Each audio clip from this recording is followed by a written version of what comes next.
Now let's talk about a new topic that is lease financing. बहुत ही ज्यादा simple सा topic है, 2 minute में समझ में आ जाएगा लीज फाइनेंसिंग क्या होता है। ठीक है, रीड कर लेते हैं फिर मैं आपको समझा दूंगा।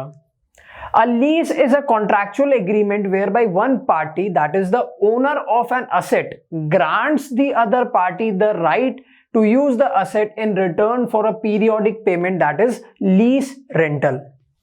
समझ में आ ही गया होगा, नहीं आया तो एक बार मैं समझा देता हूं। लेट्स से कि आपके पास में एक हार्ले डेविडसन की बाइक है, ठीक है, यू ओन दैट बाइक। अब आपका एक फ्रेंड आता है, ठीक है, वो बोलता है कि यार तू चलाता तो है नहीं बाइक, तू मेरे को दे दे, मैं चला लूंगा।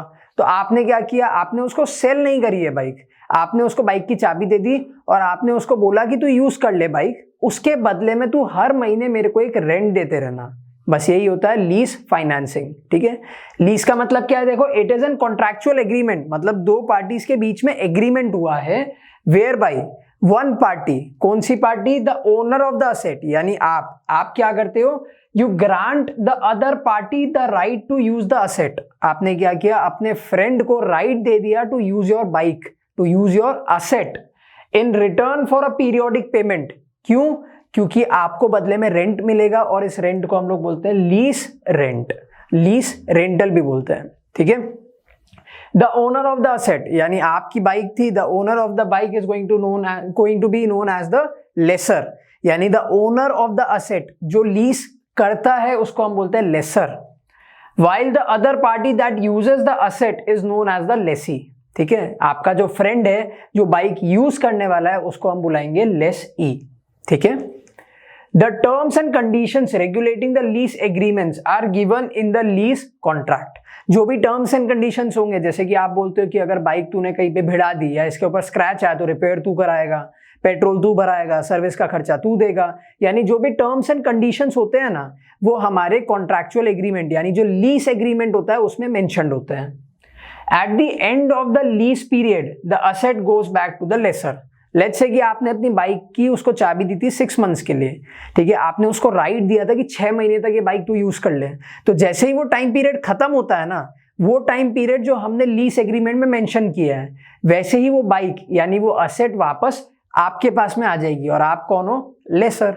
ठीक है, तो asset goes back to the lessor. ठीक है, आगे क्या लिखा हुआ है, lease finance provides an important mean of modernisation and diversification to the firm.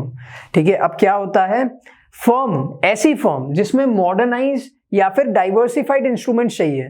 Let's say कि हम एक आईटी फर्म की बात करते हैं जहां पे रोज रोज नए कंप्यूटर्स आ जाते हैं, नए नए लैपटॉप्स आ जाते हैं, न्यू टेक्नोलॉजीज आ जाती है। तो ऐसे केस में जो आईटी फर्म होती है ना, वो रोज रोज नए नए इंस्ट्रूमेंट्स बाई नहीं करेगी, उससे अच्छा है वो लीज पे ले लेगी। ठीक है, तो क्या होता है, वाया लीज एग्रीमेंट, क्या लिखा हुआ है, lease finance provides an important mean of modernisation and diversification. With the help of lease financing कोई भी फर्म मॉडर्नाइज्ड और डाइवर्सिफाइड टेक्नोलॉजी यूज कर सकती है। आगे क्या लिखा हुआ है, such type of financing is more prevalent in the acquisition of such assets as computers and electronic equipments which become obsolete quicker because of the fast changing technological development। lease financing कौन से areas में ज्यादा famous है, ऐसे areas में जहां पे technology या फिर असेट्स बहुत जल्दी जल्दी पुराने हो जाते हैं। क्या लिखा हुआ है, assets are become more obsolete, obsolete मतलब पुराने हो जाते हैं।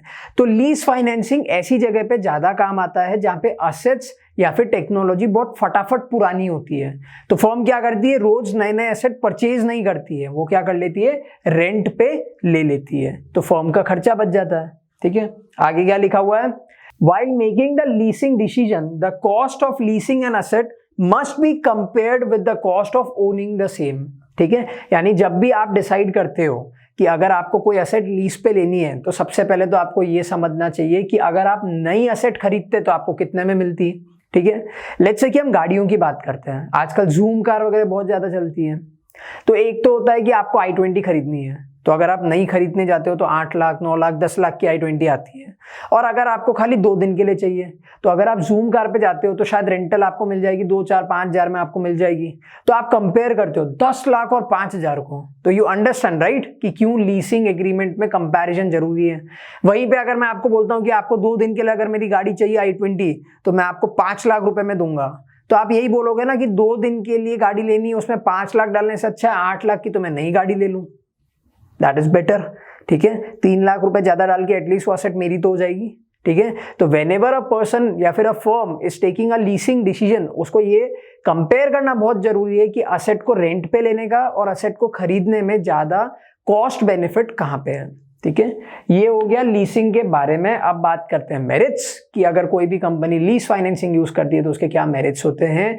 The first one is it enables the lessee to acquire the asset with lower investment. आपके फ्रेंड के पॉइंट ऑफ व्यू से अगर हम बात करते हैं तो हार्ले डेविडसन जो आपने शायद 5 लाख की खरीदी थी वो उसको शायद 5,000 के रेंट में मिल गई। तो लेसी जो होता है ना, ही और she can acquire the asset with few investment या फिर विद अ लोअर इन्वेस्टमेंट, यानी कम पैसे में असेट मिल जाती है। Second point, simple documentation makes it easier to finance the asset. बहुत सिंपल डॉक्यूमेंटेशन होते हैं अंडर लीज फाइनेंसिंग, खाली कॉन्ट्रैक्चुअल एग्रीमेंट बनता है जिसमें शायद दोनों के एड्रेस प्रूफ और आधार कार्ड वगैरह की फोटो लगती है and you sign the document, that's it.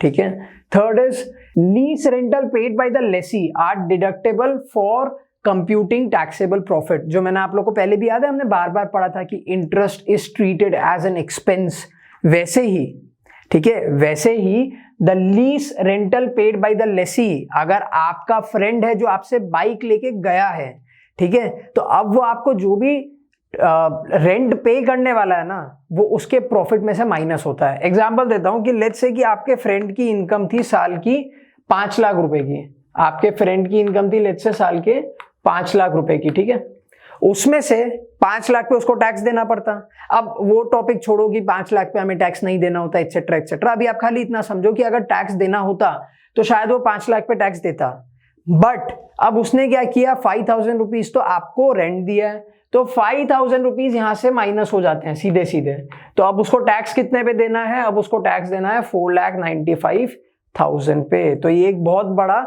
Benefit होता है जो हमने पहले भी पढ़ा था कि अगर जो इंटरेस्ट या डिविडेंड अगर आप पे करते हो वो अगर आपको माइनस करने को मिल जाए प्रॉफिट में से तो अल्टीमेटली आपका टैक्स का बर्डन कम हो जाता है। ठीक है, तो यही पॉइंट यहाँ पे भी लिखा हुआ है। जो लेसी जो आपको रेंट पे करने वाला है ना, यानी अगर आप एक फर्म के पॉइंट ऑफ व्यू से सोचते हो तो फर्म ने अगर कोई असेट ली है उसके बदले में जो रेंट देने वाली है वो प्रॉफिट में से माइनस हो जाता है फर्म के, तो फर्म का टैक्स बचेगा। Next point, it provides finance without diluting the ownership और कंट्रोल ऑफ द बिजनेस। अगर आप और कहीं से भी मनी रेस करने की कोशिश करते हैं, लेट्स से इक्विटी शेयर से अगर आप मनी रेस करने की कोशिश करते हैं तो आपके बिजनेस का, आपके कंपनी का कंट्रोल इक्विटी शेयर होल्डर्स के पास में चला जाता, बट यहाँ पे ऐसा नहीं हो रहा है। ठीक है, लीज फाइनेंसिंग अगर आप करते हो तो आपका कंट्रोल आपके पास में ही रहता है, there is no dilution of control. Next point, the lease agreement does not affect the debt raising capacity of an enterprise। मैंने आपको बताया था हर ऑर्गेनाइजेशन की, हर कंपनी की एक बोरोविंग कैपेसिटी होती है। याद है हमने डिबेंचर्स के पॉइंट ऑफ व्यू में भी पढ़ा था ये चीज कि लेट्स से कि एक कंपनी सिर्फ 100 करोड़ के डिबेंचर इशू कर पाती है, उसमें से वो 40 करोड़ के ऑलरेडी इशू कर चुकी है, तो अब वो 60 करोड़ से ज्यादा रेज नहीं कर सकती है। बट यहाँ पे ऐसा नहीं होता है, यहाँ पे आप कोई चीज बोरो नहीं कर रहे हो, this is not an owner's fund, यहाँ पे आप बोरो भी कुछ नहीं कर रहे हो, आप क्या कर रहे हो, एक असेट को रेंट पे ले रहे हो और आप रेंट पे कर रहे हो। तो यहाँ पे अगर आप लीज फाइनेंसिंग को यूज करके कोई भी असेट को अक्वायर करते हो तो आपकी बोरोविंग कैपेसिटी कम नहीं होती है। This is a very important point. ठीक है, और लास्ट पॉइंट पे आते हैं, the risk of obsolescence is borne by the lessor, this allows greater flexibility to the lessee to replace the asset. अब बहुत इंपॉर्टेंट पॉइंट है, एक फर्म के ओनर के पॉइंट ऑफ व्यू से सोचो, लेट्स से कि आपकी एक आईटी फर्म है जहां पे आपको कंप्यूटर यूज होते हैं और कंप्यूटर्स बहुत जल्दी जल्दी पुराने होते हैं या फिर न्यू कंप्यूटर्स आते रहते हैं। तो आपने क्या डिसाइड किया था, आपने डिसाइड किया था कि आप कंप्यूटर परचेज नहीं करोगे, आप लीज पे ले लोगे। ठीक है, तो अब अगर वो कंप्यूटर पुराना हो जाता है या फिर न्यू कंप्यूटर आ जाते हैं तो क्या आपको ये टेंशन लेने की जरूरत है कि आपको नया कंप्यूटर खरीदना है? नहीं, आप क्या करोगे, पुराना वाला कंप्यूटर वापस दे दोगे और किसी और से नया कंप्यूटर रेंट पे ले लोगे। समझ में आया? तो जो रिस्क है पुराने हो जाने का, असेट पुराने हो जाने का जो रिस्क है ना वो आपका नहीं है, वो किसका है, ओनर ऑफ द असेट यानी लेसर का है। ठीक है, ये क्या अलाउ करता है, as a firm this allows the firm for greater flexibility to replace the asset. उसको तो क्या करना है, उसको असेट वापस देके किसी और से वापस लीज पे ले लेनी है असेट। सिंपल, बहुत बड़ा मेरिट है, बार बार असेट खरीदनी बेचनी नहीं है, ठीक है। डीमेरिट्स की बात करते हैं, 2 ही डीमेरिट है, बहुत सिंपल सा टॉपिक था, मैंने आपको बताया था।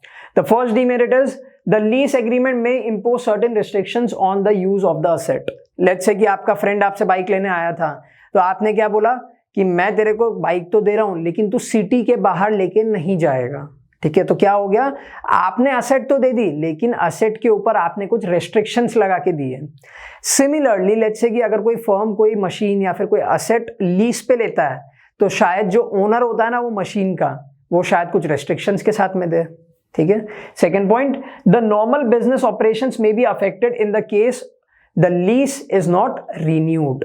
लेट्स से कि यहाँ पे, ठीक है, आपने एज अ फर्म कोई दूसरे फर्म से कंप्यूटर्स लिए थे और वो कंप्यूटर्स बहुत अच्छे थे, बहुत हाई जीबी रैम थे, ग्राफिक कार्ड बहुत अच्छा था, एवरीथिंग वाज रियली वेल, ठीक है। आपने लीज पे लिया था, 10 मंथ्स की लीज थी। जैसे ही वो लीज खत्म हुआ, आपने फोन किया कि मुझे लीज रीन्यू करनी है, मुझे वापस ये सेम कंप्यूटर्स लीज पे चाहिए, लेकिन इस बार वो मना कर देते हैं। The owner of the asset, क्या बोलते हैं हम ओनर को, लेसर ना कर देता है कि नहीं मुझे नहीं देनी है असेट। तो आपका जो बिजनेस है ना वो तो अफेक्ट हो जाएगा ना, क्योंकि असेट ही चली गई। और आपकी firm he let's say IT firm है, तो अगर आईटी फर्म में से कंप्यूटर्स चले गए तो आईटी फर्म कैसे चलेगी। अब यहीं पे अगर वो कंप्यूटर्स आपके खुद के होते तो आपको ये रिस्क नहीं होता। तो लीज फाइनेंसिंग में बहुत बड़ा रिस्क होता है कि हो सकता है जो लेसर है वो कॉन्ट्रैक्ट को रीन्यू करने से मना कर दे, और इस केस में आपका बिजनेस चलते चलते अचानक से रुक जाता है। ये था लीज फाइनेंसिंग। अब चलते हैं नेक्स्ट टॉपिक पे।